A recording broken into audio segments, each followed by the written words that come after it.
Naveen sir ನಮಸ್ಕಾರ. ನಮಸ್ತೆ. ಹೇಗಿದ್ದೀರಾ? ಚೆನ್ನಾಗಿದ್ದೀವಿ, ನೀವು ಚೆನ್ನಾಗಿದ್ದೀರಾ? Yes sir, good. ಸೊ ಇವತ್ತು ನಿಮ್ ಟೀಮ್ ನ ಕರ್ಕೊಂಡ್ ಬಂದಿದ್ದೀರಾ. ಹೌದು. ಮೃತ್ಯು ದೇವತೆ ಟೀಮ್ ಹೌದು. ಸಿನಿಮಾ ರಿಲೀಸ್ ರೆಡಿ ಇದೆ, ಟ್ರೈಲರ್ ರಿಲೀಸ್ ಆಗಿದೆ.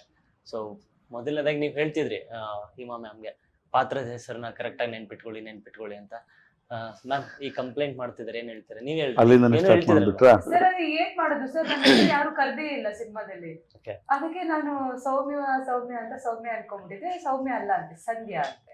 ಓಕೆ ಮ್ಯಾಮ್, ನಿಮಗ್ ಗೊತ್ತಿತ್ತು ಅವ್ರ ಹೆಸರು? ಇಲ್ಲ, ನನ್ನ ಹೆಸರು ಮರ್ತೋಗಿದ್ದಾರೆ. ಎಸ್ ಸರ್, ಐ ಥಿಂಕ್ ಅಣ್ಣಯ್ಯದಲ್ಲಿ ಒಂದು ಕಾಮಿಕಲ್ ಗೆಟಪ್ ಎಲ್ಲ ನೋಡ್ತಾ ಇದ್ವಿ. ಹೌದು. ಇದರಲ್ಲಿ ಫುಲ್ ಅಪೋಸಿಟ್ ಅನ್ಸುತ್ತೆ. ಹೆಂಗಿರುತ್ತೆ ನಿಮ್ ಪಾತ್ರ ಇದ್ರಲ್ಲಿ? ನಂದು ಒಂಥರ ಡಿಗ್ನಿಫೈಡ್ ರಿಚೆಸ್ಟ್ 420 ಅನ್ಬೋದು ಒಂದ್ ಲೆಕ್ಕಾಚಾರದಲ್ಲಿ. ಸ್ಟಾರ್ಟಿಂಗ್ ವರ್ಡ್ ಕೇಳಿ ಭಯ ಆಯ್ತು, ಡಿಗ್ನಿಫೈಡ್. ಓಕೆ, ತುಂಬಾ ರಿಚ್ ಚೆನ್ನಾಗಿರುತ್ತೇನೆ, ವೆಲ್ ಸೆಟಲ್ಡ್, ಅಂದ್ರೆ ಅಪ್ಪ ಅಮ್ಮ ಆಸ್ತಿ ಅಥವಾ ತಾತನ ಆಸ್ತಿ ಎಲ್ಲ ಇದೆ. ಅದನ್ನ ಇಟ್ಕೊಂಡು ಏನೇನ್ ಶೋಕಿ ಮಾಡ್ಬೋದು ಎಲ್ಲ ಮಾಡ್ತಾನೆ. ಎಷ್ಟೆಷ್ಟು ದುಶ್ಚಟಗಳಿದೆಯೋ ಅಷ್ಟು ಮಾಡ್ತಾನೆ. ಅದರಿಂದ ಏನೇನ್ ಪರಿಣಾಮ ಆಗುತ್ತೆ ಅವನಿಗೆ ಜ್ಞಾನೋದಯ ಅಂತೂ ಕೊನೆವರೆಗೂ ಆಗೋದೇ ಇಲ್ಲ ಅನ್ನೋ ತರದ ಕ್ಯಾರೆಕ್ಟರ್. ಸೊ ಅದರಿಂದ ಏನೇನ್ ಫೇಸ್ ಮಾಡ್ತಾನೆ ಅನ್ನೋದು ಮೂವಿಲಿ ಒಂದು ನನ್ನ ಕ್ಯಾರೆಕ್ಟರ್. ಕ್ರೌರ್ಯ ಮೆರೆಯೋದ್ರಲ್ಲೂ ಒಂದು ಧೈರ್ಯ, ಪಶ್ಚಾತ್ತಾಪನೆ ಇಲ್ದಿರೋ ಅಂಥದ್ದು. ಅದು ಬಿಟ್ಟು ನೋಡ್ಕೊಳೋಣ, ಏನೂ ಆಗಲ್ಲ, ಏನೇ ಆದ್ರೂ ಫೇಸ್ ಮಾಡ್ತೀನಿ, ದುಡ್ಡು ಒಂದು ಇದ್ರೆ ಸಾಕು, ಯಾವನ್ನಾದ್ರೂ ಪರ್ಚೇಸ್ ಮಾಡ್ತೀನಿ ಅನ್ನೋಂಥ ಕ್ಯಾರೆಕ್ಟರ್ ಅದು. ಅನ್ನೋ ದುಡ್ಡು ಅಂತಂದ್ರೂ ಇದ್ರೂ ಕ್ರೌರ್ಯ ಮೆರೆಯೋದ್ರಲ್ಲಿ ಎಲ್ಲೋ ಒಂದು ಕ್ಷಣ ಏನೋ ಒಂದು ಅವನಿಗೆ ಏನೋ ಒಂದು ರೀಚ್ ಆಗ್ತದೆ, ಜಾಸ್ತಿ ತುಂಬಾನೇ ಓವರ್ ತುಪ್ಪ ಆಗ್ತದೆ ಅಂತ. ಅದು ಮೀರಿ ಕ್ರೌರ್ಯ ಅವರು ಆ ಕ್ಯಾರೆಕ್ಟರ್. ಡಯಾನಾ ಮ್ಯಾಮ್, ನಿಮ್ಮ ಪಾತ್ರದ ಬಗ್ಗೆ ಹೇಳೋದಾದ್ರೆ? ನಾನು ಮೃತ್ಯುದೇವತೆ ಮೂವಿಲಿ ದೀಪಾ ಅನ್ನೋ ಕ್ಯಾರೆಕ್ಟರ್ ಮಾಡಿದೀನಿ. ಸೊ ದೀಪಾ ಕ್ಯಾರೆಕ್ಟರ್ ಅಂದ್ರೆ ಒಂದು ಸಿಟಿ ಹುಡುಗಿ ಹೇಗೆ ಟ್ರ್ಯಾಪ್ ಆಗ್ತಾಳೆ ಸಿಟಿ ಹುಡುಗರ ಕೈಯಲ್ಲಿ ಸಿಕ್ಕಿ. ಸಾರಿಕಾ ಮತ್ತೆ ನಂದು ಕಾಂಬಿನೇಷನ್ ಅಲ್ಲಿ ಬರುವಂತದ್ದು. ಸೊ ಎಜುಕೇಶನ್ ಇದ್ರೂ ಅಷ್ಟು ಎಜುಕೇಟೆಡ್ ಆಗಿದ್ರು ಹೇಗೆ ಟ್ರ್ಯಾಪ್ ಆಗಿ ಮೋಸ ಹೋಗ್ತೀವಿ ಅನ್ನೋ ಕ್ಯಾರೆಕ್ಟರ್ನ ಮಾಡಿದೀನಿ ನಾನು ಇದ್ರಲ್ಲಿ. ಮ್ಯಾಮ್, ನಿಮ್ ಪಾತ್ರದ ಹೆಸರು ಹೇಳಿದ್ರಿ, ಅಂದ್ರೆ ಪಾತ್ರ ಯಾವ ತರ ಇರುತ್ತೆ? ನಿಮ್ ರಿಯಲ್ ಲೈಫ್ ಎಷ್ಟು ಡಿಫ್ರೆನ್ಸ್ ಇರುತ್ತೆ? ಆಲ್ಮೋಸ್ಟ್ ಅಂದ್ರೆ ಅದೇ ಸೌಮ್ಯ ಏನಲ್ಲ, ನಾನು ರಿಯಲ್ ಆಗು ಸೌಮ್ಯವಾಗಿರಲ್ಲ, ಸಿನಿಮಾದಲ್ಲೂ ಸೌಮ್ಯವಾಗಿಲ್ಲ. ಬಟ್ ಆದ್ರೆ ಸೌಮ್ಯನ ಸಂಧ್ಯಾನ? ಅದೇ ಆ ಸೌಮ್ಯ ಅಂತ ಹೇಳಿದ್ನಲ್ಲ, ಅದಕ್ಕೆ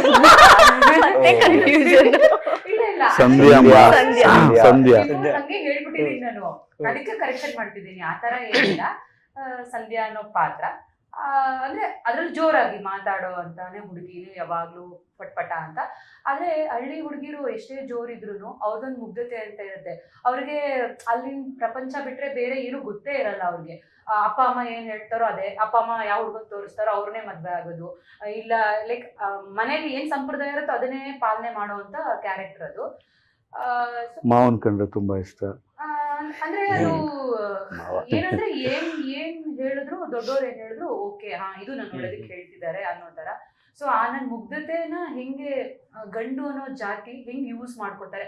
ಹಳ್ಳಿ ಹುಡ್ಗಿರ್ನೇ ಯೂಸ್ ಮಾಡ್ಕೋಬೇಕು, ಸಿಟಿ ಹುಡ್ಗಿರ್ನೇ ಯೂಸ್ ಮಾಡ್ಕೋಬೇಕು, ಓದಿರೋರ್ನೇ ಯೂಸ್ ಮಾಡ್ಕೋಬೇಕು, ಓದಿಲ್ಲ ಇರೋರ್ಗೆ ಆತರ ಏನೂ ಇಲ್ಲ. ನಿನ್ಗೆ ಒಂದ್ ಕೆಟ್ಟ ಮನ್ಸಿದೆ ಅಂದ್ರೆ ನೀನ್ ಯಾರಾದ್ರೂ ಓಕೆ ಅನ್ನೋ ತರ ಇದೆ. ಸೊ ಆ ಒಂದು ಇದ್ರಲ್ಲಿ ಟ್ರ್ಯಾಪಲ್ಲಿ ನಾನು ಸಿಗಾಕೋತೀನಿ. ಕ್ಯಾರೆಕ್ಟರ್ ಒಳಗಡೆ ಹೋಗ್ರಿ, ನಿಮ್ ಕ್ಯಾರೆಕ್ಟರ್ ಯಾವ ರೀತಿ? ಗಲೀಜು, ಹಳ್ಳಿ, ಸ್ನಾನ ಇಲ್ದಿರಾ? ಅಲ್ಲಲ್ಲ, ನಾನು ಯಾಕಂತಂದ್ರೆ ಮಾವ ಇವ್ ಸಿಟಿಜನ್ ಎಲ್ಲ ಇವ್ ಉಪಯೋಗಿಸ್ತಾರೆ ಅಂದ್ರಲ್ಲ.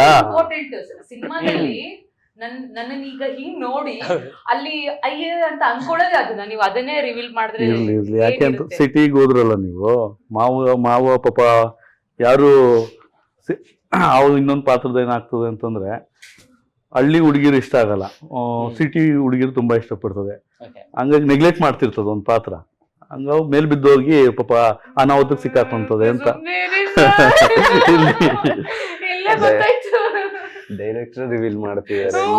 ಅಲ್ಲ, ನೀವ್ ಹೇಳ್ಬೋದಲ್ಲ ಇನ್ನು ಅಂತ ಹೇಳ್ತಿದ್ದು ಅವರು. ಇಲ್ಲ, ಅಷ್ಟಕ್ಕೆ ಇರ್ಲಿ, ಇನ್ನೇನು ಮುಂದಕ್ಕೆ ಹೋಗ್ಬೇಡಿ. ಸೊ ಅದೇ ನಂದು ಒಂದು ವ್ಯಕ್ತಿತ್ವ ಹೆಂಗಿರತ್ತೆ ಅಂತ ನಾನು ಹೇಳ್ತಿದ್ದೀನಿ. ಬಟ್ ಅದು ಅವ್ರು ಹೇಳ್ದಾಗೆ ಅದು ಥ್ರೂ ಔಟ್ ಮೂವಿ ಹಂಗೆ ಹೋಗ್ತಾ ಇರತ್ತೆ. ಸರ್, ಅಂದ್ರೆ ಸಿನಿಮಾದಲ್ಲಿ ಒಂದು ಹೆಣ್ಣು ಒಂದು ಮೃತ್ಯು ದೇವತೆಯಾಗಿ ಬದಲಾಗ್ತಾಳೆ ಅನ್ನೋದು ಮೇನ್ ಕಾನ್ಸೆಪ್ಟ್. ಅಂದ್ರೆ ಈ ಶೋಷಣೆ ವಿರುದ್ಧ ಅಥವಾ ಈ ಟ್ರ್ಯಾಪ್ಸ್ ಗಳ ವಿರುದ್ಧ ಒಂದು ಧ್ವನಿಯಾಗಿ ನಿಲ್ಲುವಂತದ್ದೇ ಸಿನಿಮಾ. ಬಟ್ ಅದು ಹೊರತಾಗಿ ಏನಿರುತ್ತೆ ಸಿನಿಮಾದಲ್ಲಿ? ಬಿಕಾಸ್ ನೀವೇ ಕಥೆ ಬರೆದಿದ್ದೀರಾ, ಡೈರೆಕ್ಷನ್ ಮಾಡಿದಿರಾ, ಆ ಪಾತ್ರದಲ್ಲೂ ಕೂಡ ಅಭಿನಯಿಸಿದ್ರ. ಏನ್ ಹೇಳುತ್ತೆ ಒಟ್ಟಾರೆಯಾಗಿ ಸಿನಿಮಾ ಅಂತ? ಒಟ್ಟಾರೆ ಸಿನಿಮಾ ಜನಗಳಿಗೆ ನೋಡೋ ಅಂತ ಹೋಗ್ಬೇಕಾದಾಗ ಎಂಟರ್ಟೈನ್ಮೆಂಟು, ಎಮೋಷನ್ನು, ಒಂದು ವಿಷಯ, ಒಂದು ಸಾಮಾಜಿಕ ಒಂದು ತಿಳಿಸೋ ವಿಷಯ, ಅದನ್ನೊಂದು ಕಥೆ ರೂಪದಲ್ಲಿ ನಾನು ಹೇಳಿದ್ದೀನಿ ಅಂತಂದರೆ ನೋಡುಗರಿಗೆ ವೈಶಿಷ್ಟ್ಯವಾಗಿ ಅವರು ತನ್ನೊಳಗೆ ಈ ಸಮಾಜವನ್ನು ಗುರ್ತು ಮಾಡಿಸ್ಕೊಂಡು ಮನೆ ಸಂಸಾರನೂ ಇಟ್ಕೊಂಡು ಅವನು ಕುತ್ಕೊಂಡು ನೋಡ್ತಾನೆ. ತನ್ನೊಳಗೇನೆ ಒಬ್ಬ ಮನುಷ್ಯ ಏನಾಗ್ತದೆ ಅಂತಂದರೆ ಬಿಟ್ಬಿಡ್ತಾನೆ. ಏನೋ ಎಂಟರ್ಟೈನ್ಮೆಂಟು ಅಂದರೆ ವಿತ್ ಎಂಟರ್ಟೈನ್ಮೆಂಟ್, ವಿತ್ ನಮ್ಮ ಮನೆ, ನಮ್ಮ ಸಮಾಜ, ಇಷ್ಟು ಒಂದು ಅವನು ಒಳಗೋಡಿಸ್ಕೊಳೋ ಅಂತ ಚಿತ್ರ ಅಂತ ಹೇಳಕ್ಕೆ ಇಷ್ಟಪಡ್ತೀನಿ. ಅದು ಸೊ ಇಷ್ಟು ಜನರ ಜೊತೆ ನೀವು ಕೂಡ ಸ್ಕ್ರೀನ್ ಶೇರ್ ಮಾಡಿದಾರಾ? ಅಂದ್ರೆ ಯಾರ ಜೊತೆ ಜಾಸ್ತಿ ಸ್ಕ್ರೀನ್ ಸ್ಪೇಸ್ ಇದ್ದಿದ್ದು ನಿಮ್ಗೆ? ಯಾರ ಜೊತೆ? ಸಂಧ್ಯಾ ಪಾತ್ರದ ಜೊತೆ. ಅಂದ್ರೆ ಹುಡುಗ ಅವನೊಂಥರ ಅವನು ಒಂದು ಅದು ಅವ್ರು ಹೇಳ್ಬಿಟ್ರೆ ಅಲ್ಲಿ ರಿವೀಲ್ ಜಾಸ್ತಿ ಮಾಡ್ತೀನೇನೋ ಅಂತ. ಹೌದು ಸರ್, ಹಾಗಾಗಿ ಹಾಗೇನಿಲ್ಲ, ನನ್ ಜೊತೆ ಏನಲ್ಲ, ಬಟ್ ಸಾರಿಕಾರ್ ಜೊತೆನೆ ಇರೋದು. ಹೌದು, ಮೂರು ಜನ. ಜಾಸ್ತಿ ಸ್ಕ್ರೀನ್ ಶೇರ್ ಇರೋದು ಫಸ್ಟ್ ಸಾರಿಕಾ ಅವರು, ಅದಾದ್ಮೇಲೆ ನನ್ ಜೊತೆಗೆ ಇರೋದು. ಬಟ್ ಆದ್ರೆ ನಾನು ಈ ತರ ಇರೋದ್ರಿಂದ ಸ್ವಲ್ಪ ಅಂದ್ರೆ ಜಾಸ್ತಿ ಅಂತ ಹೇಳ್ತಿದ್ದಾರೆ. ಅವ್ರ ಮೀಟ್ ಇವ್ರ ಅಂತ ಆ ತರ 3 ಜನರ ಜೊತೆ. ಹಾಗೆ ರನ್ ಆಗ್ತಾ ಇರ್ತದೆ. ಎಸ್, ಶೂಟಿಂಗ್ ಬಗ್ಗೆ ಸ್ವಲ್ಪ ಹೇಳೋದಾದ್ರೆ, ಅಂದ್ರೆ ಎಲ್ಲೆಲ್ಲಿ ಶೂಟಿಂಗ್ ಮಾಡಿದ್ರಿ? ಸೊ ನಿಮ್ಮ ಅದೆಲ್ಲ ಲೊಕೇಶನ್ಸ್ ಸರಿ ಹೇಳ್ಬೇಕು. ಅವ್ರು ಡೈರೆಕ್ಟ್ ಹೇಳ್ತಾರೆ, ಮ್ಯಾಮ್ ನೀವು ಹೇಳಿ. ನಂದು ಶೂಟಿಂಗ್ ಎಲ್ಲ ಬೆಂಗಳೂರಲ್ಲೇ ಇದ್ದಿದ್ದು. ಹ್ಮ್. ಇವ್ರದ್ದು ಎಲ್ಲ ಮಹದೇಶ್ವರ ಬೆಟ್ಟ ಆ ಸೈಡ್ ಎಲ್ಲ ಇತ್ತು. ನನ್ ಕಂಪ್ಲೀಟ್ ಆಗಿ ಬೆಂಗಳೂರಲ್ಲೇ ಇದ್ದಿದ್ದು. ಸರ್ ನಿಮ್ಮ ಪಾತ್ರ ಅಂದ್ರೆ ಶೂಟಿಂಗ್ ಆಗಿದ್ದಲ್ಲಿ ಎಲ್ಲಿ? ಆ, ಸುಮಾರು ಬೆಂಗಳೂರಲ್ಲೇ, ಜಾಸ್ತಿ ಬೆಂಗಳೂರಲ್ಲಿ ಶೂಟ್ ಆಗಿದ್ದು. ಇನ್ನು ಬಿಟ್ಟರೆ ಬೆಟ್ಟದಲ್ಲಿ, ಫಾರೆಸ್ಟಲ್ಲಿ ಒಂದಷ್ಟು ಆಗಿದೆ ಶೂಟು. ಮಹದೇಶ್ವರ ಬೆಟ್ಟದಲ್ಲಿ ಅಲ್ಲ ಸರ್, ಅಲ್ಲಿ ಪರ್ಟಿಕ್ಯುಲರ್ ಒಳ್ಳೆ ಫಾರೆಸ್ಟ್, ತುಂಬ ಅಂದರೆ ಘನ ಜಂಗಲ್ ಅಂತಾರಲ್ಲ ಆ ಥರದ್ದೊಂದು ಡೆನ್ಸ್ ಫಾರೆಸ್ಟ್, ತುಂಬ ಒಳ್ಳೆ ವೆದರು. ಅಲ್ಲಿ ಅಡ್ವಾಂಟೇಜ್ ಏನಂದ್ರೆ ನೆಟ್ವರ್ಕ್ ಇಲ್ಲ ಅಲ್ಲಿ. ಓಕೆ. ಪೀಸ್ ಅದೊಂಥರ ನೆಟ್ವರ್ಕ್ ಇಲ್ಲ, ಯಾರು ಕಾಲು ಬರಲ್ಲ, ಕಿರಿಕಿರಿ ಇರಲ್ಲ, ಆರಾಮಾಗಿ ಶೂಟ್ ಮಾಡ್ಕೋಬೋದು ಆ ಥರ. ಒಂದು ವಿಷಯ ಏನಂತಂದರೆ ಕಾಡು ವಾತಾವರಣ ಕೂಲಾಗೆ ಇರುತ್ತೆ.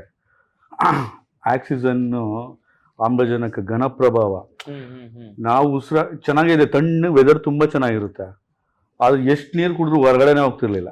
ಅಂದರೆ ಹೀಟು ತುಂಬ, ಬೆಟ್ಟದ ಗಾಳಿ, ಮರದ ಗಾಳಿ ಏನಾಗ್ತದೆ ಅಂತಂದರೆ ನಾವು ತಣ್ಣಗೆ ಇದ್ರೂ ತುಂಬ ಹೀಟು, ಎಲ್ಲ ಸ್ವಲ್ಪ ತುಂಬ ಅದೊಂದಕ್ಕೆ ಏನು ಹೇಳ್ತೀನಿ, ಸಾರಿ ಕೇಳ್ಬೋದು ನಾವು ತುಂಬ ಚೆನ್ನಾಗಿರೋರು ಮೇಕಪ್ ಮಾಡ್ಕೊಂಡಾಗೆ ಚೆನ್ನಾಗಿ ಕಪ್ಪಗೆ ಹೋಗ್ಬಿಡೋರು. ನಾವು ಅಷ್ಟೇ ಎಲ್ಲ ಫುಲ್ ಡಾಟು, ಮುಖ ಎಲ್ಲ ಶೇಡ್ ಎಲ್ಲ ಚೇಂಜ್ ಆಗೋಗ್ಬಿಡೋದು. ಯಾಕಂದ್ರೆ ತುಂಬ ಕಷ್ಟಪಟ್ಟವ್ರು ಅವರಂತೂ, ನಿಜಕ್ಕೂ ಹೇಳ್ತೀನಿ. ಆ ವಾತಾವರಣಕ್ಕೆ ವೆದರ್ ಚೆನ್ನಾಗೇ ಇರ್ತದೆ, ನೋಡ್ಲಿಕ್ಕೆ ಚೆನ್ನಾಗಿರ್ತದೆ. ಬೆಟ್ಟದ ಗಾಳಿ ಏನಾಗ್ತದೆ, ಬಂಡೆ ಗಾಳಿ ಎಲ್ಲ ಬಿಸಿ ಹಬೆ, ಆ ವಾತಾವರಣದಲ್ಲ ಅಮ್ಮ ಕಷ್ಟಪಟ್ಟು ಮಾಡಿದ್ದಾರೆ. ಆಮೇಲೆ ಸಡನ್ ಆಗಿ ಚೇಂಜ್ ಆಗ್ಬಿಡುತ್ತೆ ವೆದರ್. ಈಗ ತಾನೇ ಸನ್ಲೈಟ್ ಇದೆ ಅನ್ನೋಷ್ಟರಲ್ಲಿ ಮತ್ತೆ ಇನ್ನೊಂದು ನೆಕ್ಸ್ಟ್ ಮೂಮೆಂಟ್ಗೆ ಇರಲ್ಲ ಅದು. ಮತ್ತೆ ಅಯ್ಯೋ ಮಳೆ ಬರುತ್ತಾ ಅನ್ನೋಷ್ಟರಲ್ಲಿ ಮತ್ತೆ ಮೂಮೆಂಟ್ ಇರಲ್ಲ ಆ ಥರ. ಬಟ್ ನಿಮ್ ಪಾತ್ರದ ಪ್ರಿಪ್ರೇಷನ್ ಹೇಗಿತ್ತು? ಬಿಕಾಸ್ ಒಂದು ಈವಿಲ್ನೆಸ್ ತೋರಿಸೋದು, ತುಂಬಾ ರಗಡ್ ಲುಕ್ಕು, ತುಂಬಾ ಆಲ್ಮೋಸ್ಟ್ ಒಂದು ನೆಗೆಟಿವ್, ಪರ್ಫೆಕ್ಟ್ ನೆಗೆಟಿವ್ ಶೇಡ್. ಅದು ಅಂದ್ರೆ ಏನ್ ರನ್ ಆಗ್ತಿತ್ತು ನಿಮ್ಗೆ ಆಕ್ಟ್ ಮಾಡ್ಬೇಕಾದ್ರೆ? ನೆಗೆಟಿವ್ ಮುಂಚೆನೆ ಅಂದ್ರೆ ಯೂಶಲಿ ನನ್ನ ಫೇಸ್ ನೋಡಿದ ತಕ್ಷಣ ಜಡ್ಜ್ ಮಾಡೋದು ಅದೇನೆ, ನೆಗೆಟಿವ್ ಚೆನ್ನಾಗಿ ಶೂಟ್ ಆಗುತ್ತೆ, ನೆಗೆಟಿವ್ ಅನ್ಕೊಂಡು ಅದು ಒಂದು ಜಡ್ಜ್ಮೆಂಟ್. ಸೊ ಇಲ್ಲಿ ಕ್ಯಾರೆಕ್ಟರ್ ಬಂದಾಗ ಸರ್ ಈ ತರ ಇದೆ, ನೆಗೆಟಿವ್ ಪಾತ್ರನೇ, ಬಟ್ ಚೆನ್ನಾಗಿದೆ, ಮಾಡ್ಬೋದು ನೀನು ಅಂದ್ಬಿಟ್ಟು ಒಂದಷ್ಟು ವರ್ಕ್ಶಾಪ್ ಮಾಡಿದ್ರು ಕ್ಲಾಸಲ್ಲಿ. ಅಂದ್ರೆ ಅಲ್ಲೇ ಸ್ಟುಡಿಯೋದಲ್ಲೇ ಸರ್ ಕ್ಲಾಸ್ ತಗೊಂಡ್ರು, ಮತ್ತೆ ದೇವ್ ಸರ್ ಎಲ್ಲ ಹೇಳಿದ್ರು ಸ್ಕ್ರಿಪ್ಟ್ ಬಗ್ಗೆ ಹಿಂಗಿರುತ್ತೆ, ಕ್ಯಾರೆಕ್ಟರ್ ಹಿಂಗಿರುತ್ತೆ, ನಿಮ್ಮ ಕ್ಯಾರೆಕ್ಟರ್ನ ಇನ್ನೂ ಚೇಂಜಸ್ ಮಾಡ್ಕೊಳ್ಳಿ, ಈ ಥರ ಬೇರೆ ಬೇರೆ ಎಕ್ಸ್ಪ್ರೆಷನ್ಸ್ನ ಕೊಡಿ, ತುಂಬ ಸೆಟಲ್ ಆಗ್ತಾ ಇದೆ, ಅದು ಸ್ವಲ್ಪ ರೂಡ್ನೆಸ್ ಜಾಸ್ತಿ ಬೇಕು, ಅಂದರೆ ಅಷ್ಟು ಸಾಫ್ಟ್ನೆಸ್ ಬೇಕಾಗಿಲ್ಲ ಅದಕ್ಕೆ. ಹುಡುಗಿ ಅಂದ್ರೇನೆ ಒಂಥರ ತುಚ್ಛವಾಗಿ ಕಾಣೋ ಅಂಥದ್ದು.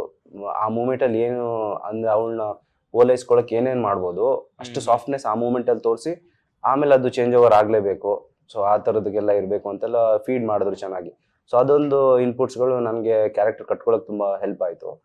ಆಮೇಲೆ ಒಂದಷ್ಟು ಹಳೆ ರೆಫರೆನ್ಸ್ಗಳು, ಅಂದರೆ ಫಿಲಮ್ಗಳು ಮುಂಚೆ ಮಾಡಿರುವಂಥ ವಿಲನ್ಸ್ಗಳಿದ್ದು ಆ ಥರದ್ದೆಲ್ಲ. ಆಮೇಲೆ ಎಕ್ಸ್ಪೆರಿಮೆಂಟಲ್ ನಾನು ಈ ಥರ ಲೆನ್ಸ್ ಎಲ್ಲ ಹಾಕಿ ಅಂತಲ್ಲ ನೋಡಿ, ನಾನು ಫಸ್ಟ್ ಟೈಮ್ ಹಾಕಿದ್ದು, ನೋಡೋಣ ಹೆಂಗೆ ಕಾಣಿಸುತ್ತೆ ಫ್ರೇಮಲ್ಲಿ. ಅದೊಂದು ನೆಗೆಟಿವ್ ಅಂದ ತಕ್ಷಣ ಕಣ್ಣಿಗೆ ಬೆಕ್ಕಿನ ಕಣ್ಣು ಕಾಣಿಸುತ್ತೆ, ಇಲ್ಲಾಂದ್ರೆ ಗ್ರೀನಿಶ್ ಆಗಿ ಇರ್ಬೋದು, ಆ ಥರ ಡಾಲಿ ಅವ್ರದ್ದು ಫಾರ್ ಎಕ್ಸಾಂಪಲ್ಗೆ ಚೇಂಜಸ್. ಸೊ ಈ ತರ ರೆಫರೆನ್ಸ್ಗಳು ನನಗೆ ನನ್ನ ಎಕ್ಸ್ಪೆರಿಮೆಂಟ್ ಅಂದ್ರೆ ನಾನ್ ಮಾಡ್ಕೋತಿದ್ದೀನಿ. ಚೆನ್ನಾಗಿ ಕಾಣಿಸ್ಬೋದಲ್ಲ, ಅದು ಬೇರೆ ಏನಾದ್ರು ಟ್ರೈ ಮಾಡ್ಬೋದಲ್ಲ, ಡಿಫ್ರೆಂಟ್ ಆಗಿರುತ್ತೆ. ಸೊ ನೋಡೋಣ ಹಿಂಗೊಂದ್ಸರಿ. ಆಮೇಲೆ ಸರ್ ತುಂಬಾ ಸಪೋರ್ಟಿವ್ ಆಗಿದ್ರು, ಮಾಡಪ್ಪ ನೀನ್ ಹೆಂಗ್ ಚೇಂಜಸ್ ಮಾಡ್ಕೋತೀಯ, ನೀನ್ ಬಿಟ್ಟಿದ್ದೀನಿ, ಹೇಳಿದೀನಿ, ಕ್ಯಾರೆಕ್ಟರ್ ಇನ್ಪುಟ್ ಕೊಟ್ಟಿದ್ದೀನಿ, ಇದನ್ನ ಯಾವ ರೀತಿ ನೀನು ಬದಲಾಯಿಸ್ಕೊಂಡು ನಿನ್ನ ನೆಗೆಟಿವ್ ಶೇಡ್ಸ್ ನ ಏನೇನು ತೋರಿಸ್ಬೋದು, ಎಷ್ಟು ರೀತಿ ನೆಗೆಟಿವ್ ಶೇಡ್ಸ್ ನಿನ್ ನಿನ್ಗೆ ಪರ್ಫಾರ್ಮೆನ್ಸ್ಗೆ ತುಂಬಾ ಸ್ಪೇಸ್ ಇದೆ ಅಂದ್ಬಿಟ್ಟು ನನಗೆ ಎಲ್ಲೂ ಕಟ್ ಆಗ್ತಿರ್ಲಿಲ್ಲ ಅವರು. ಸೊ ದೇವ್ ಸರ್ ಆಗಿರ್ಬೋದು, ಮತ್ತೆ ಈ ಸರ್ ಆಗಿರ್ಬೋದು, ಮಾದೇವ್ ಸರ್ ಆಗಿರ್ಬೋದು, ಎಲ್ಲೂ ಕಟ್ ಆಗ್ತಿರ್ಲಿಲ್ಲ. ಮಾಡಿ ಎಕ್ಸ್ಪೆರಿಮೆಂಟ್ ಮಾಡಿ ಇನ್ನೂ ಚೆನ್ನಾಗಿ ಮಾಡ್ಬೋದು, ಒಂದು ಬೆಟರ್ ಇದಕ್ಕಿಂತ ಬೆಟರ್ ಕೊಡ್ಬೋದು, ಶೂಟಿಂಗ್ ಟೈಮಲ್ಲಿ ಅಷ್ಟೇ ಬೆಟರ್ ಕೊಡ್ಬೋದ, ಇದಕ್ಕಿಂತ ಇನ್ನೊಂದು ಯೂಸ್ ಮಾಡ್ಕೋ ಸ್ಪೇಸ್ನ, ಈ ತರ ಡೈಲಾಗ್ಸ್ನ ಬೇರೆ ರೀತಿ ತಗೋ. ಸೊ ನಮ್ಗೆ ಒಂದು ಯಾವ್ದೋ ಒಂದು ಹೇಳ್ಬೇಕಾದ್ರೆ ಡೈಲಾಗ್ನ, ಸೊ ನನ್ಗೆ ಥಾಟ್ ಹಿಂಗಿರುತ್ತೆ, ನಾನು ಹಿಂಗ್ ಹೇಳಿದ್ರೆ ಹಿಂಗ್ ಚೆನ್ನಾಗಿ ಬರ್ಬೋದು ಅಂತ, ಇಲ್ಲ ಇದಕ್ಕಿಂತ ಬೆಟರ್ ಬರುತ್ತೆ ಟ್ರೈ ಮಾಡು ಅಂತ ಅವ್ರು ಒಂದು ಹೇಳಿದಾಗ ಅದು ಅದಕ್ಕಿಂತ ಪರ್ಫಾರ್ಮೆನ್ಸ್ ಚೆನ್ನಾಗುತ್ತೆ. ಸೊ ಆ ತರದೆಲ್ಲ ಕ್ಯಾರೆಕ್ಟರ್ ತುಂಬಾ ಹೆಲ್ಪ್ ಮಾಡಿದ್ದಾರೆ. So nice. ಅವರಲ್ಲೊಂದು ವಿಷಯ ಹೇಳ್ಬೇಕಂದ್ರೆ, ನಾನು ಅವ್ರು ನೋಡಿ ಎಷ್ಟು ಚೆನ್ನಾಗಿ ಹೀರೋ ತರ ಲುಕ್ ಇದೆ, ಕ್ಯಾಮ್ರಾಗ ರಗಡ್ ಲುಕ್ ಕೊಡಪ್ಪ ಅಂತಂದ್ರೆ ಹಂಗೆ ಚೇಂಜ್ ಆಗೋತಾರೆ. ನಾವು ದೇವ್ ಸರ್ ಇಬ್ರು ಕುತ್ಕೊಂಡು ನೋಡೇವಿ, ಏನಿದಾನ ಹುಡ್ಗ, ಅವರೊಂದು ಸಿನಿಮಾ ಇದ್ರಲ್ಲಿ ಹೇಳೋರು, ದೇವರು ತಿಂದ್ಬಿಡ್ತಾರೆ ಸರ್ ಅಂತ. ನಿಜವಾಗ್ಲು ಅವರು ಆ ಕ್ಯಾಮ್ರಾಗೆ ಅಷ್ಟು ಚೆನ್ನಾಗಿರ್ತಾರೆ, ಸುಮ್ಮನೆ ಸಿಂಪಲ್ ಆಗಿರ್ತಾರೆ, ಕೊಡೋ ಒಂದು ಲುಕ್ಕು, ಇದು ವಿಲನ್ ಇದು ಬರಬೇಕು ಕೊಟ್ಟರು ಅಂದ್ರೆ ಕ್ಯಾಮ್ರಾ ಪಳ್ಳ ಅನ್ಬೇಕು, ಹಂಗೆ ಕೊಡೋರು ಒಟ್ನಲ್ಲಿ. ಅದು ತುಂಬಾ ಇಷ್ಟ ಆಯ್ತು. ನೀವು ನೋಡಿದ್ರೆ, ನೀವು ಇದ್ರಲ್ಲಿ ನೋಡ್ರಿ ಟ್ರೈಲರಲ್ಲೆಲ್ಲ ಬೇರೆ ಮಾತಿಲ್ಲ ಅವ್ರ ವಿಲನ್ ಲುಕ್ಗೆ ಮಾತ್ರ. ನೋಡಿ ಈಗ ಎಷ್ಟು ಹೀರೋ ಲುಕ್, ಕ್ಯಾಮ್ರಾ ಬಂತಂದ್ರೆ ಬೇರೆ ಲುಕ್ ಆಗುತ್ತಾರೆ, ಚೆನ್ನಾಗಿ ಮಾಡಿದ್ದಾರೆ. ಸೊ ಎಂಟೈರ್ ಡೇಸ್ ಅಲ್ಲಿ ಅಂದ್ರೆ ನಿಮ್ಮ ಪೋರ್ಷನ್ ಆದಂತಹ ದಿನಗಳಲ್ಲಿ ಮೋಸ್ಟ್ ಮೆಮೊರೇಬಲ್ ದಿನ ಅಂತ ಒಂದಿರುತ್ತೆ, ಯಾವ್ದಾದ್ರು ಒಂದು, ಮೇ ಬಿ ಒಂದು ಬೆಸ್ಟ್ ಸೀಕ್ವೆನ್ಸ್ ಅಥವಾ ತುಂಬಾ ಎಕ್ಸೈಟ್ ಆದಂತಹ ಸೀಕ್ವೆನ್ಸ್ ಅಥವಾ ತುಂಬಾ ನೆನಪಲ್ಲಿ ಉಳಿಯುವಂತ ಸೀಕ್ವೆನ್ಸ್ ಯಾವ್ದಾದ್ರು ಒಂದಿರುತ್ತೆ. ಸೊ ಆ ತರದ್ ಯಾವ್ದಾದ್ರು ಒಂದು ದಿನನ ನೆನ್ಪಿಸ್ಕೊಳ್ಳೋದಾದ್ರೆ ನೀವು ಅಂದ್ರೆ ನಾವು ಯಾರು ಒಟ್ಟಿಗೆ ಆಕ್ಟ್ ಮಾಡೇ ಇಲ್ಲ. ಓಕೆ, ಅದು ಚಿತ್ರಕಥೆ ಬಂದಿದ್ದಾರೆ, ಆದ್ರೆ ನಾವೆಲ್ಲ ಆಕ್ಟ್ ಮಾಡಿಲ್ಲ. ಹಾಗಾಗಿ ಹೇಳ್ಬೇಕಂದ್ರೆ ಮುಹೂರ್ತದ ದಿನಾನೇ ನಾವು ಶೂಟ್ ಸ್ಟಾರ್ಟ್ ಮಾಡ್ಕೊಂಡಿದ್ವಿ. ಅವಾಗ ನಮಗ್ ಕರ್ಸಿದ್ರು ನಾವು ಹೋಗಿದ್ವಿ. ಅವಾಗ ನಾನು ಇವ್ರನ್ನ ನೋಡಿರೋದು. ನನಗ್ ಇವ್ರು ವಿಲ್ಲನ್ ಅಂತ ಗೊತ್ತಿಲ್ಲ, ಏನು ಅಂತ ಗೊತ್ತಿಲ್ಲ. ಹೋದ್ವಿ, ಪೂಜೆ ಮುಗಿಸ್ಕೊಂಡ್ವಿ, ನಮ್ ಟೀಮ್ ಅಂತ ಗೊತ್ತಾಯ್ತು. ಸೊ ನಮ್ದಿರ್ಲಿಲ್ಲ, ಅವತ್ತು ನಾವು ಬಂದ್ವಿ. ಆಮೇಲೆ ಇವ್ರನ್ನ ಅವ್ರು ಹೇಳಿದ ಹಾಗೆ ಇವ್ರನ್ನ ನೋಡಿದ್ಮೇಲೆ ಓ ಮೈ ಗಾಡ್, ಹಿಂಗ್ ಕಾಣಿಸ್ತಾರ ಈ ಹುಡ್ಗ, ಸಾರಿ ಹಂಗ್ ಕಾಣಿಸ್ತಾರ ಇವ್ರು ಅಂತ ಹಂಗ ಅನ್ಸ್ತು. ನನ್ಗೇನೆ ಶಾಕ್ ಆಗೋಯ್ತು. ಆಮೇಲೆ ಅದ್ರ ಲೆನ್ಸ್ ಹಾಕಿದ್ರು ಅವತ್ತು. ಆಯ್ತು, ನಾನು ಅನ್ಕೊಂಡೆ ಇದು ರಿಯಲ್ ಇರ್ಬೇಕು. ಅಂದ್ರೆ ನನ್ಗ್ ಗೊತ್ತು, ಇವ್ರನ್ನ ನಾನು ನೋಡಿದೀನಿ ಸೀರಿಯಲ್ ಇದ್ರಲ್ಲಿ, ಬಟ್ ಇವ್ರೇ ಅಲ್ಲಿ ಮಾಡ್ತಿದಾರೆ ಅಂತ ನಂಗೆ ಗೊತ್ತಿಲ್ಲ. ಅಷ್ಟು ಸಸ್ಪೆನ್ಸ್ ಆಗಿ ಇದ್ದಿದ್ದು ನಮ್ ಕ್ಯಾರೆಕ್ಟರ್ಗಳಾಗಿ, ಯಾರಿಗೂ ಏನೂ ರಿವೀಲ್ ಇರ್ಲಿಲ್ಲ. ಸೊ ಹಾಗಾಗಿ ನಮ್ಗೆ ಏನು ಆತರ ಎಲ್ಲರೂ ಸೇರ್ಕೊಂಡು ಒಂದಿನ ಆತರ ಏನಿಲ್ಲ. ಬಟ್ ನಿಮ್ಮ ಪೋರ್ಷನ್ ಅಲ್ಲಿ, ನನ್ ಪೋರ್ಷನ್ ಅಲ್ಲಿ ಅಂತ ಹೇಳಿದ್ರೆ ನನ್ಗೆ ಹಳ್ಳಿ ಮಾಡಿದ್ದು ನಂಗೆ ಇಷ್ಟ ಆಯ್ತು, ಚೆನ್ನಾಗಿತ್ತು. ಎಲ್ಲ ಅಕ್ಕಪಕ್ಕ ಮನೆಯವರೆಲ್ಲ ಬಂದು ಮಾತಾಡ್ಸ್ಕೊಂಡು, ಅದು ಆ ಪ್ರೀತಿನೇ ಬೇರೆ ಅವ್ರು ಅಲ್ಲಿ ಹೋದಾಗ. ನಮ್ಗೆ ಹೀರೋಯಿನ್ ಅನ್ನೋದು ಅವ್ರು ನಮ್ ಹೀರೋಯಿನ್ ಮಾಡ್ಬಿಟ್ಟಿರ್ತಾರ ಅಲ್ಲಿ ಹಳ್ಳಿಗಳಲ್ಲಿ. ಸೊ ಆ ಪೋರ್ಷನ್ಸ್ ನನ್ಗೆ ತುಂಬಾ ಬೆಸ್ಟ್ ಅಂತ ಅನ್ಸುತ್ತೆ. ಮ್ಯಾಮ್ ನಿಮ್ಗೆ? ನನಗೆ ಬೆಸ್ಟ್ ಅನ್ಸೋದು ಫಸ್ಟ್ ಡೇ ಮಧ್ಯಾಹ್ನ ಊಟ ತುಂಬಾ ಚೆನ್ನಾಗಿತ್ತು. ಇನ್ನು ನಾನು ಯಾವಾಗ್ಲೂ ಊಟದ ಬಗ್ಗೆ ಯೋಚನೆ ಆಯ್ತಾ. ಮಧ್ಯಾಹ್ನ ಫುಲ್ ಚೆನ್ನಾಗಿತ್ತು. ಅಂಡ್ ಇನ್ನೊಂದು ಮೆಮೊರೇಬಲ್ ಅಂದ್ರೆ ಮಹಿನ್ ಅವರು ನನಗೆ ಬಾಟಲ್ ಅಲ್ಲಿ ಹೊಡಿತಾರೆ, ಫುಲ್ ಮೆಮೊರೇಬಲ್. ಹೌದೌದು, ಟ್ರೈಲರ್ ಇದೆ, ಟ್ರೈಲರ್ ಅಲ್ಲಿ ಇದೆ ಅದು. ಬಿತ್ತ ಏಟು ಸ್ವಲ್ಪ ನೋವಾಯ್ತು ಆ ಸೀಕ್ವೆನ್ಸ್. ಬಟ್ ಒರಿಜಿನಲ್ ಬಾಟಲ್ ಅಲ್ಲ, ಆಗಿದ್ರೆ ಅಲ್ಲೇ ಬಾಟಲ್ ಆಗಿದ್ರೆ ಇವತ್ತು ಇಂಟರ್ವ್ಯೂ ಬರ್ತಿರ್ಲಿಲ್ಲ. ಹೌದು. ಒಂದು ಒಂಥರ ಎಸ್ಕೇಪ್ ಸೀಕ್ವೆನ್ಸ್ ಅನ್ಕೋಬಹುದು ಅದನ್ನ, ನಿಮ್ಮ ಪೋರ್ಷನ್ ಏನಿದೆ? ಫುಲ್ ಎಸ್ಕೇಪ್ ಅಂದ್ರೆ ನೋಡಿ ನೋಡಿ ಹೇಳಿ, ಒಂದೇ ಏಟಿಗೆ ಫುಲ್ ಟ್ರೈಲರ್ ಅಲ್ಲಿ ಫಸ್ಟ್ ಶಾಟ್ ಸ್ಟಾರ್ಟ್ ಆಗುತ್ತಲ್ಲ, ಎಸ್ಕೇಪ್.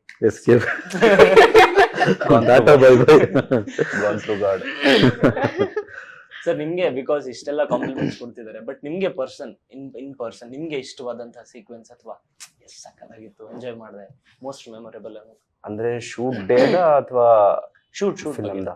ಸಿನಿಮಾ ಬಗ್ಗೆ ಏನಿತ್ತು ಸಖತ್ ಮೆಮೊರೇಬಲ್ ಅಂದ್ರೆ, ಇವ್ರು ಹೇಳ್ದಂಗೆ ಇವ್ರಿಗೆ ಒಳ್ಳೆ ಹಳ್ಳಿಲ್ ಬಿಟ್ರು, ನಮ್ಗೆ ಒಳ್ಳೆ ಕಾಡಲ್ಲಿ ಬಿಟ್ರು. ಶೂಟ್ ಇನ್ನೇನ್ ಸ್ಟಾರ್ಟ್ ಆಗಿದೆ, ಕಾಡಲ್ಲಿ ಮೇಲಿಂದ ಬಿಟ್ರು. ಶೂಟ್ ಇನ್ನೇನ್ ಸ್ಟಾರ್ಟ್ ಆಗ್ಬೇಕು, ಆಮೇಲೆ ಯಾರೋ ಬಂದ್ ಹೇಳಿದ್ರು ಚಿರತೆ ಇದೆ ಇಲ್ಲಿ ಅಂತ. ಅದು ಮೋಸ್ಟ್ ಮೆಮೊರೇಬಲ್. ಆಲ್ರೆಡಿ ಓಡಾಡಿದೆ ಇಲ್ಲಿ, ಕಂಪ್ಲೇಂಟ್ಸ್ ಎಲ್ಲ ಇದೆ, ಹಳ್ಳಿಯವ್ರದೆಲ್ಲ ಹಸು ಮತ್ತೆ ಕುರಿನೆಲ್ಲ ತಿಂದಾಕ್ತಿದೆ. ಹ್ಮ್.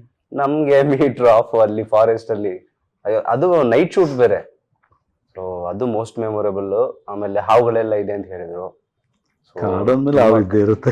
ತುಂಬಾ ಅವ್ರು ಹೇಳಿದ್ ನೋಡ್ಬೇಕಾಗಿತ್ತು, ಇಲ್ಲೇ ಜಸ್ಟ್ ನೋಡ್ದೆ ಅಂತ ಹೇಳಿದ್ರೆ ಹೆಂಗಾಗ್ಬಿಡ ಹೇಳಿ. ಅದು ಕಾಡಲ್ಲಿ ಆ ತರದೆಲ್ಲ ಒಳ್ಳೆ ಮೆಮೊರಿ, ಅವೆಲ್ಲ ಚೆನ್ನಾಗಿತ್ತು, ಒಳ್ಳೆ ಎಕ್ಸ್ಪೀರಿಯನ್ಸ್. ಸರ್ ನಿಮ್ಗೆ ಯಾಕಂದ್ರೆ ಅವರೆಲ್ಲರೂ ಬರೀ ಪಾತ್ರದಲ್ಲಿ ಅಭಿನಯಿಸಿದಾರೆ, ಬಟ್ ನೀವು ಕತೆ ಬರೆದಿದ್ದೀರಾ, ನಿರ್ದೇಶನ ಮಾಡಿದಾರ, ಅಭಿನಯ ಕೂಡ ಮಾಡಿದಾರೆ. ನಿಮ್ಗೆ ಯಾವ್ದು ಮೋಸ್ಟ್ ಮೆಮೊರೇಬಲ್ ಡೇ? ನನಗೆ ವಿನಯ್ ಪ್ರಸಾದ್ ಮ್ಯಾಮ್ ಬಂದಿದ್ದಾಗ ತುಂಬ, ಅಲ್ಲಿ ನಮ್ಮ ಫಾರ್ಮ್ ಹೌಸ್ ಇತ್ತು ನಂದು, ಅಲ್ಲಿ ಅವ್ರು ಉಳ್ಕೊಂಡಿದ್ದ ದಿನಗಳು, ಅವ್ರ ಜೊತೆ ಕೆಲಸ ಮಾಡಿದನು ಇವಾಗ ಇನ್ನು ತಲೆಯಿಂದ ಹೋಗೋದೇ ಇಲ್ಲ. ನಾನು ಪಾತ್ರ ಮಾಡ್ತೀನಿ, ಅವ್ರ ಜೊತೆನೇ ಪಾತ್ರ.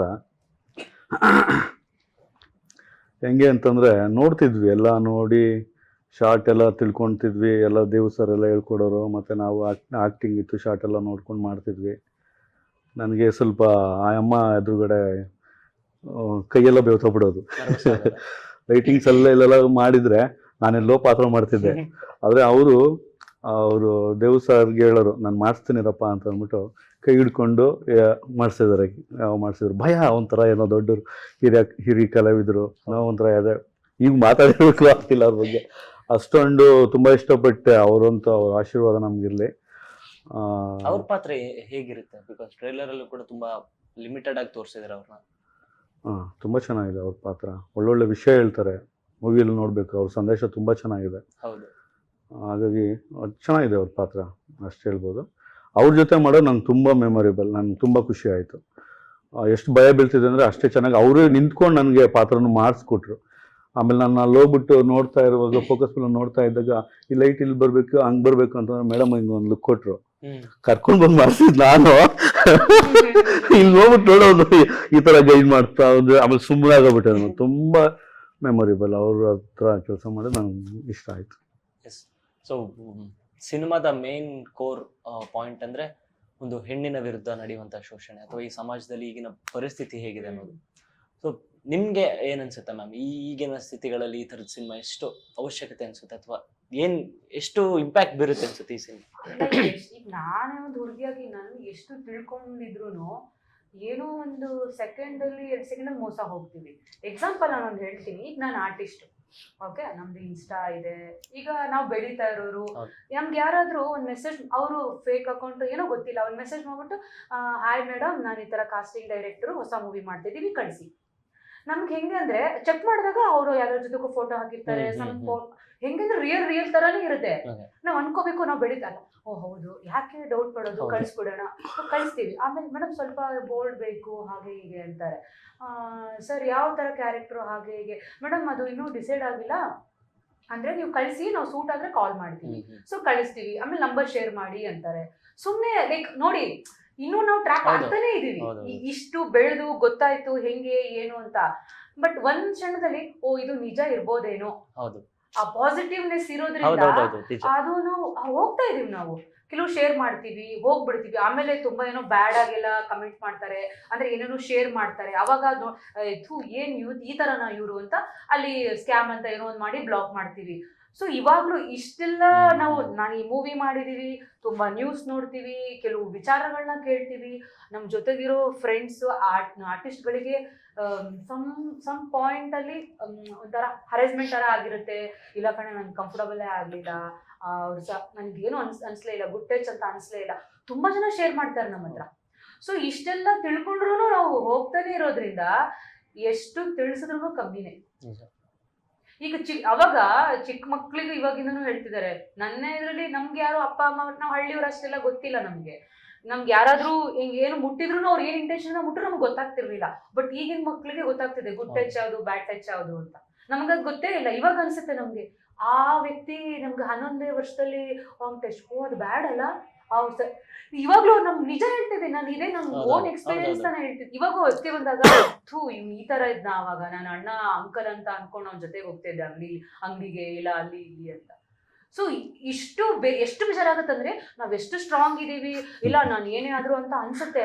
ಬಟ್ ಆ ವ್ಯಕ್ತಿ ಬಂದಾಗ ಎಷ್ಟು ನರ್ವಸ್ ಆಗ್ಬಿಡ್ತೀವಿ ಗೊತ್ತಾ. ನಾವು ಏನೂ ಇರಲ್ಲ, ನಾವು ಹೇಳ್ತಿದ್ದಾರೆ ಸರ್ ಮೃತ್ಯು ದೇವತೆನೋ ಆ ಪವರ್ ಮತ್ತೆ ನಮ್ಗೆ ಯಾರಾದ್ರೂ ಪುಷ್ ಮಾಡ್ಬೇಕು, ಇಲ್ಲ ನಮ್ಗೆ ಇಲ್ಲ ಇದೆಲ್ಲ ಎದುರಿಸಿ ನಾವು ನಿಲ್ತೀವಿ, ಇಂಥ 1000 ಜನನ ನಾವು ಇಂಥವ್ರನ್ನೇ ನಾವು ಉಳಿಸ್ತೀವಂತೆ, ಆ ಶಕ್ತಿ ನಮಗೆ ಕೊಟ್ಟಿದ್ದಾನೆ, ಇವ್ರನ್ನ ಎದುರ್ಸಕ್ ಆಗಲ್ವಾ ನಮ್ಗೆ ಅನ್ನೋಷ್ಟು ಧೈರ್ಯ ಮತ್ತೆ ಮೋಟಿವೇಶನ್ ತಗೊಳ್ಳೋ ತರ. ಸೊ ಇದಕ್ ಈಗಿನ ಇರೋ ಪರಿಸ್ಥಿತಿಗೆ ಬೇಕೇ ಬೇಕಾಗತ್ತೆ. ಇನ್ನು ಎಷ್ಟು ಸಿನಿಮಾ ಬಂದ್ರು ತಪ್ಪೇನಿಲ್ಲ, ಒಬ್ಬೊಬ್ರು ಮೈಂಡಲ್ಲಿ ಒಂದೊಂದ್ ತರ ತೋರಿಸ್ತಾರೆ. ನಮ್ ಸರ್ಗೆ ಅವ್ರು ನನ್ಗೆ ನಾನು ಕೇಳ್ದೆ, ಸರ್ ನಿಮ್ಗೆ ಈ ತರ ಕತೆ ಮಾಡ್ಬೇಕಂತ ಹೆಂಗ್ ಅನಿಸ್ತು? ಹಿಮಾ, ನನ್ಗೆ ಬೇಸಿಕಲಿ ಈ ರೇಪು ಮತ್ತೆ ಹೆಣ್ಮಕ್ಳು ಕರ್ಕೊಂಡು ಮೋಸ ಇದೆಲ್ಲ ನನಗೆ ಆಗದೇ ಇಲ್ಲ, ನನ್ಗೇನು ಅಂತ ಗೊತ್ತಿಲ್ಲ, ಅದೆಲ್ಲ ನಂಗೆ ಸಿಟ್ಟು ಬಿಡುತ್ತೆ ಹೆಂಗ್ ಮಾಡ್ತಾರಲ್ಲ ಅಂತ. ಸರ್ ಪರ್ಟಿಕ್ಯುಲರ್ ಇದಕ್ಕೆ ಯಾಕೆ ಮಾಡಿದ್ರಿ? ಬೇರೆ ನಿಮ್ಮ ಹತ್ರ ತುಂಬಾ ಸ್ಟೋರಿಗಳಿದೆ ಅವ್ರ ಹತ್ರ. ಸೊ ಒಳ್ಳೆ ಬರಹಗಾರರು, ಸಾಂಗ್ ತುಂಬಾ ಚೆನ್ನಾಗಿ ಬರೀತಾರೆ, ಸರಸ್ವತಿ ಒಲ್ಬಿಡಿದಾಳೆ ಸರ್ ಅವರಿಗೆ, ನಾನು ಯಾವಾಗ್ಲೂ ಹೇಳ್ತಿರ್ತೀನಿ. ಸೊ ಆಗಿರುವಾಗ ನಾನು ಕೇಳಿದಾಗ ಅವ್ರು ಅದೇ ಹೇಳಿದ್, ನಂಗೆ ಆಗಲ್ಲ ಈ ಮಾತಾಡೋದೆಲ್ಲ, ನನಗೆ ಕೇಳಿದಾಗ ಓದಿದಾಗ ಅದಕ್ಕೆ ಅದ್ರ ಮೇಲೆ ಒಂದು ಮಾಡ್ಬೇಕು ಅಂತ ನನ್ನ ಹತ್ರ ಒಂದು ಸ್ಟೋರಿ ಇದೆ, ಅದಕ್ಕೆ ಮಾಡಿದೀನಿ ಅಂತ ಅಂದ್ರು. ಸೊ ಓಕೆ ಸರ್, ನೀವೊಂಥರ ಹೇಳಕ್ ಹೊರಟಿದ್ದೀರಾ, ಹೇಳೋಣ ಮಾಡೋಣ ಸರ್. ಆಲ್ಮೋಸ್ಟ್ ಹೌದು, ನಾವೊಂದು ಹುಡುಗಿಯಾಗಿ ಇಂಥ ಪಾತ್ರ ಸಿಕ್ಕಿದ ನನಗೆ ಪುಣ್ಯ ಮಾಡುವ ಸರ್ ಅಂತ. ಸೊ ಕೊಟ್ರು ನಮ್ಗೆ ಟೈಟಲ್ ಮೃತ್ಯು ದೇವತೆ ಅಂತ. ಸೊ ನೈಸ್, ತುಂಬಾ ಚೆನ್ನಾಗಿ ಹೇಳಿದ್ರು ಸರ್. ನಿಮ್ಗೆ ಏನನ್ಸುತ್ತೆ ಈ ಸಿನಿಮಾ ಎಷ್ಟು ಇಂಪ್ಯಾಕ್ಟ್ ಬೀರುತ್ತೆ?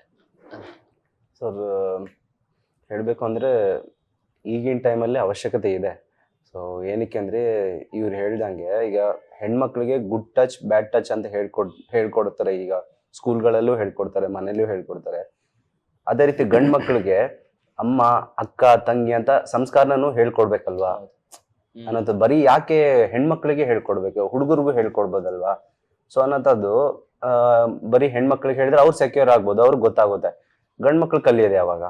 ಸೊ ಅವರು ಚಿಕ್ಕ ವಯಸ್ಸಿನಲ್ಲಿ ಅವ್ರಿಗೂ ಟ್ರೈನ್ ಮಾಡಿದ್ರೆ, ನೋಡಪ್ಪ ನೋಡಿದವ್ರಿಗೆ ಅಂದ್ರೆ ಹೆಣ್ಮಕ್ಳಿಗೆ ಹಿಂಗೆ ಗೌರವ ಕೊಡ್ಬೇಕು, ಹಿಂಗೆ ಅಕ್ಕ ಅನ್ಬೇಕು, ಅಣ್ಣ ತಂಗಿ ಅನ್ಬೇಕು ಅನ್ನೋದನ್ನ ಟ್ರೀಟ್ ಮಾಡಿ ಅವ್ರಿಗೂ ಬೆಳೆಸಿದ್ರೆ ಅವರು ಒಂದ್ ಸಂಸ್ಕಾರ ಕಲಿತಾರೆ. ಆ ತರ ಸಂಸ್ಕಾರ ಕಲಿದೇ ಇರೋರ್ಗೆ ಏನು ಆಗುತ್ತೆ ಅನ್ನೋ ತರದ್ದು ಈ ಮೂವಿಲಿ ನೋಡ್ಬೋದು. ನಿಜವಾಗ್ಲು ನಮ್ಮ ಮೂವಿ ಇವ್ರು ರಿವೀಲ್ ಮಾಡಿದ್ರು, ಈಗ ನಾನ್ ಮಾಡಿಲ್ಲ, ಇವ್ರು ರಿವೀಲ್ ಮಾಡ್ತಾರೆ. ಇಲ್ಲ ಸರ್, ತುಂಬಾ ಹೇಟ್ ಮಾಡ್ತಾರೆ ಅಂದ್ರೆ ಇನ್ ಪಾತ್ರವಾಗಿ ನೋಡ್ಬೇಕಾದ್ರೆ ಜನ ಆ ಪಾತ್ರ ಪಕ್ಕ ಉಗಿಯೋದಂತ ಗ್ಯಾರಂಟಿ, ಬೈಕ್ ಉಗಿಯೋದು ಹೆಚ್ಚು ಕಮ್ಮಿ ಆದ್ರೆ ಹೊಡಿಯೋದು ಗ್ಯಾರಂಟಿ ಅಂತ ಹೇಳ್ಬೋದು. ಸರ್ ಐ ಥಿಂಕ್ ತುಂಬಾ ಚೆನ್ನಾಗಿ ಹೇಳಿದ್ರು ಸಿನಿಮಾದ ಅಂಶ ಏನಿದೆ ಅಂತ. ಸೊ ನೀವೇನ್ ಹೇಳ್ತೀರಾ ಆಡಿಯನ್ಸ್ಗೆ? ಅಷ್ಟೇ, ನಾನು ಆಗ್ಲೇ ಹೇಳ್ದಂಗೆ ಒಂದು ಚಿತ್ರ ನೋಡಕ್ಕಂತ ಬಂದಾಗ ವಿತ್ ಎಂಟರ್ಟೈನ್ಮೆಂಟ್, ತನ್ನ ಮನೆ, ತನ್ನ ಸಮಾಜ, ತನ್ನ ದೇಶ ಇಷ್ಟು ಒಳಗಡೆ ಇಟ್ಕೊಂಡು ಹೊರಗಡೆ ಹೋಗ್ತಾರೆ. ಇಷ್ಟೇ ನನ್ನ ಮೂವಿ. ಏನು ಜಸ್ಟ್ ಎಂಟರ್ಟೈನ್ಮೆಂಟ್ ತಗೊಳಲ್ಲ ಅವರು, ಇಷ್ಟು ಅಳವಡಿಸ್ಕೊಂಡು ಹೋಗ್ತಾರೆ. ಈ ಮೂವಿ ನೋಡಿ ಏನೋ ಒಂದು ಆಯಿತು ಅಂತ ಹೋಗ್ಬೇಕು ಅವರು. ಅದು ಮೂವಿ ಕೊಟ್ಟಿದ್ದೀನಿ ನಾನು. ಸುಮ್ಮನೆ ಏನು ಹೆಣ್ಣು ವಿಷಯದಲ್ಲಿ ಯಾಕೆ ಬಿಡ್ತಿದ್ದೇವೆ ಅಂದರೆ, ಒಂದು ಹೆಣ್ಣು ಶಿಕ್ಷೆ ಕೊಡೋದು. ಚಿಕ್ಕ ಮಕ್ಕಳಲ್ಲೆಲ್ಲ ತಂದೆ ತಾಯಿನೇ ಬುದ್ಧಿ ಹೇಳೋದು. ನಾವು ಇವಾಗ ಭಾರತೀಯರು, ನಾವು ಎಲ್ಲ ಒಂದು ಹೆಣ್ಣಿಗೆ ಪ್ರಾಧಾನ್ಯ ಕೊಟ್ಟಿರ್ತೀವಿ. ಹಾಗಾಗಿ ಮೃತ್ಯು ದೇವತೆ ಒಂದು ಅವ್ರ ಕೈ ಒಂದು ಪನಿಷ್ಮೆಂಟ್ ಕೊಟ್ಟು ಬುದ್ಧಿ ಹೇಳಿಸಿದ್ದೀನಿ ಅನ್ನೋ ಚಿತ್ರ. ನೀವೇನ್ ಹೇಳ್ತೀರಾ ಆಡಿಯನ್ಸ್ಗೆ? ಖಂಡಿತ ಎಲ್ಲರೂ ಬಂದು ಚಿತ್ರಮಂದಿರದಲ್ಲಿ ಮೃತ್ಯು ದೇವತೆ ಮೂವಿ ನೋಡಬೇಕು. ಯಾಕೆ ಅಂದರೆ ಚಿಕ್ಕ ವಯಸ್ಸಿಂದ ಹೆಣ್ಮಕ್ಳು ಎಷ್ಟು ಕಷ್ಟಪಟ್ಟು ಬೆಳೆದಿರ್ತಾರೆ, ಅವ್ರ ಮನೆ ಫ್ಯಾಮಿಲಿ ಬ್ಯಾಕ್ಗ್ರೌಂಡ್ ಹೇಗಿರುತ್ತೆ ಅದ್ರ ಮೇಲೂ ಡಿಪೆಂಡ್ ಆಗುತ್ತೆ. ಸೊ ಅವ್ರು ಮೋಸ ಹೋಗಕ್ಕೆ ಅಲ್ವಾ? ಸೊ ಹೆಂಗೆ ಅಂದರೆ ಮನೆಯವ್ರನ್ನ ಬಿಟ್ಟು ಬೇರೆ ಯಾರು ನಂಬಕ್ ಹೋಗ್ಬಾರ್ದು. ಸೊ ಇವಾಗ ಎಲ್ಲ ಕಡೆ ಜಾಸ್ತಿ ಆಗಿಬಿಟ್ಟಿದೆ ಬಾಯ್ ಫ್ರೆಂಡ್ಸ್, ಹಾಗೆ ಹೀಗೆ ಗರ್ಲ್ ಫ್ರೆಂಡ್ಸ್ ಅಂತ ಸಿಕ್ಕಾಬಟ್ಟೆ ಸುತ್ತಾಡೋದು ಹಾಗೆ ಹೀಗೆ. ಸೊ ಅದೆಲ್ಲ ಲೈಫ್ ಅಲ್ಲ. ಸೊ ಫ್ಯಾಮಿಲಿನ ನಂಬಬೇಕು, ಫ್ಯಾಮಿಲಿ ಜೊತೆಗಿರ್ಬೇಕು. ಬೇರೆಯವ್ರನ್ನ ನಂಬಿದ್ರೆ ಯಾವ ಥರ ಟ್ರ್ಯಾಪ್ ಆಗ್ತೀವಿ, ಮೋಸ ಹೋಗ್ತೀವಿ ಅಂತ ಈ ಮೂವಿಲಿ ಚೆನ್ನಾಗಿ ತೋರಿಸ್ಕೊಟ್ಟಿದ್ದಾರೆ. ಸೊ ಎಲ್ಲರೂ ಒಂದು ಮೂವಿನ ನೋಡ್ಬೇಕು. ಸೊ ಒಂದು ಒಳ್ಳೆ ಅಂಶವನ್ನು ಇಟ್ಕೊಂಡು ಥಿಯೇಟರ್ಗೆ ಬರ್ತಾ ಇದ್ರ, ಇಡೀ ಟೀಮ್ಗೆ ಒಳ್ಳೇದಾಗಿ ಒಂದು ದೊಡ್ಡ ಯಶಸ್ಸು, ಅದಕ್ಕಿಂತ ಹೆಚ್ಚಾಗಿ ಜನರಿಂದ ಒಂದು ದೊಡ್ಡ ಪ್ರಶಂಸೆಗಳು ನಿಮ್ಗೆ ಸಿಗ್ಲಿ ಅಂತ ಕೇಳ್ಕೊತೀನಿ. ಆಲ್ ದಿ ವೆರಿ ಬೆಸ್ಟ್ ಎಲ್ರಿಗೂ, ಒಳ್ಳೇದಾಗಿ. Thank you so much.